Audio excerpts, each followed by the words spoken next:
Hey friends, welcome back to the Guitar Max channel, and I am here before you once again with another beautiful yet affordable guitar.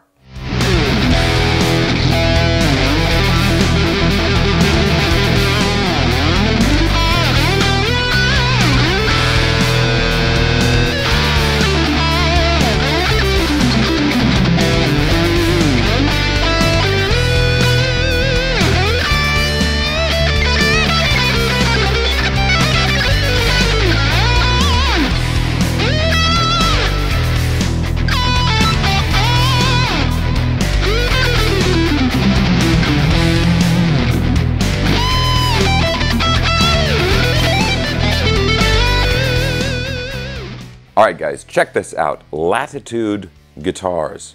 This is a new brand. The only other person I've seen talking about this is Richard James, aka the Bald Shredder. He had the same model but a different color, and I saw that he had one that he was putting through its paces over on a video on his channel recently. And look, I know what you're thinking. You're thinking, look, Guitar Max, we've seen a guitar like this before. It's another Les Paul style guitar. What's the big deal? Aha, but I would say, have you seen a Les Paul style guitar that looks this beautiful, that comes with stainless steel frets and roasted woods, and that comes in a beautiful black silk bag, all for under $400? I didn't think so. And seriously, look at this bag. This is amazing. It reminds me of rich Corinthian leather. Now, I've already thrown the box away because I was worried about my cats peeing in it,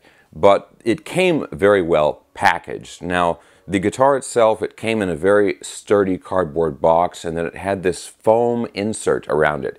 And I don't mean foam like styrofoam. I'm talking about that thick sort of rubber foam. And then the guitar itself was in this very exotic black silk bag. Anyway, the beauty of this is that you can get these guitars for under $400 on Amazon or eBay. And they have 3 colors available. This one, then they have a cherry sunburst, and then they have a really nice looking black burst that comes with gold hardware. Look at this glossy finish. It just looks amazing.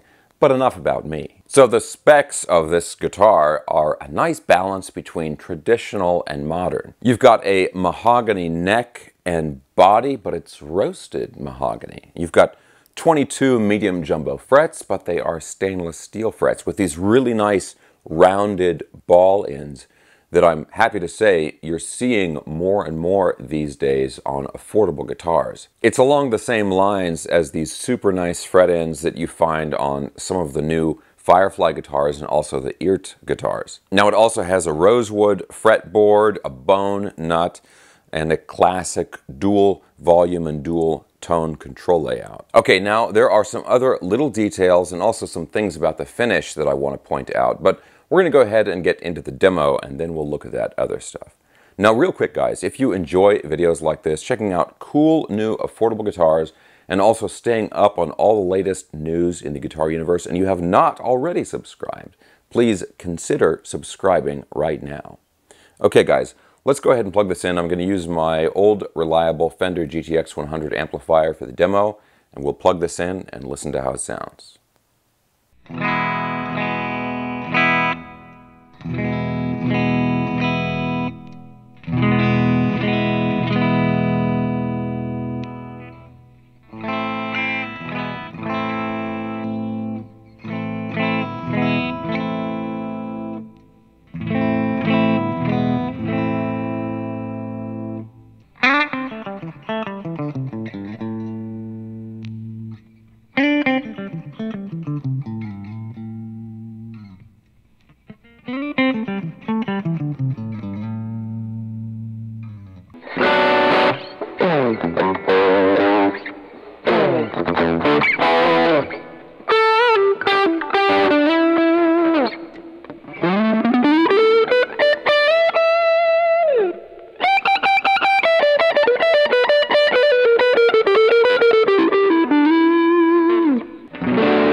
Okay guys, so let's talk about the playability and sound of this guitar, and then there's a few other things I want to point out on it. Now, as far as the playability of the guitar, it's a very, very comfortable neck.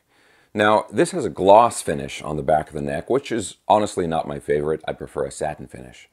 But as gloss finishes go, this one is not overly sticky, right? You know, sometimes you feel like your hand is dragging on it, but this one's okay. And of course, it fits the style of the guitar and everything. So it's not my favorite, but it's not a big issue on this guitar. The other thing is the neck profile. This is a nice combination of like a C and D shape neck. It's fairly thin, but it's not like a thin shred neck. But it's still slimmer and thinner than you would expect to find like on a traditional Les Paul style guitar. Also, with the frets here, you know, like I said, it has these beautifully rounded ball end frets. And something about that is the ends of the frets don't quite reach the edge of the fretboard. So it almost gives it a rolled feel, as if they rolled the edge of the fretboard. It gives it that sort of nice, smooth feeling on the shoulder and the corners of the fretboard. Now this guitar, like most guitars I review, I just took this out of the box and tuned it and played it. I have not done any setup work on this guitar, and it plays pretty well just like that. These are the, like I said, the original strings, you know, original setup, all that stuff, just out of the box. I think, going to end up making a truss rod adjustment to it, because I was getting a little bit of buzzing around the middle, you know, in the middle of the fretboard. And that's usually a sign that you need to adjust the neck relief. Now, it doesn't play as well as a guitar like the AIO guitars that have had really extensive setup work done to them ahead of time. It doesn't play that well, but for a guitar that's just sort of off the shelf, right out of the box, it's pretty good. Now, there are a few issues with the finish on this guitar that I want to point out, and I'm kind of nitpicking here, but I know people who get these guitars are going to nitpick them, so I just want to tell you this stuff ahead of time. And I should say that the company did send me this guitar, but it was shipped from an Amazon warehouse. So I don't think they really had the opportunity to, you know, do any kind of special inspection or setup of this guitar. So I think this is pretty much a out-of-the-box, just kind of, you know, grabbing a guitar off the shelf sort of experience here. So on the side of this guitar and kind of around the edge, I do see a few blemishes in the finish. And these are not like, you know, chips or anything like that, but these are things that are underneath the clear coat. And I'll give you some close-ups here so you can really see it, but there's a pretty noticeable one kind of by the neck joint here. Some very, very minor things around the bottom or back edge of the guitar. And then there's a couple spots here on the neck, on the back of the neck. And again, these are not things that are issues with the clear coat, but it seems to be with the coloring that's underneath the clear coat. Now, one upshot to these things is that there are no blemishes or anything like that, no issues on the front or the face of the guitar. All of these things are like kind of around the side edge or even on the back of the guitar. So at least it's not going to be very noticeable. And if I'm being totally honest, these are really not, even if you're looking right at it, it's not that noticeable. I mean, it's the kind of thing where if you stand back and look at the guitar, you're never going to see these things. But like I said, if I'm nitpicking, if I'm looking closely, you can find some issues. Now, something else you should be aware of that's a good thing and could be overlooked is the pots that are being used on this guitar. I took a little sneaky look into the back control cavity of this guitar here, and they're using nice, big, full-size alpha pots.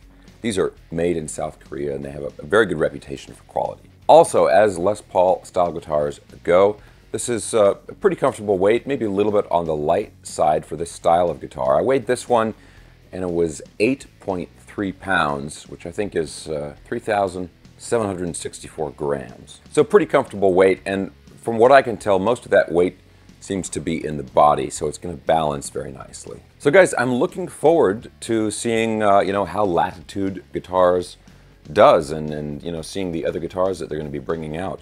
I'm pretty impressed with this. It's a little bit under 400 bucks, like 390, 385, right around there. It's a really cool looking guitar. It's got some cool specs with the stainless steel frets and the roasted woods. Looks great, plays great. It's got a good looking headstock, which is a nice thing. The name is easy to pronounce, Latitude.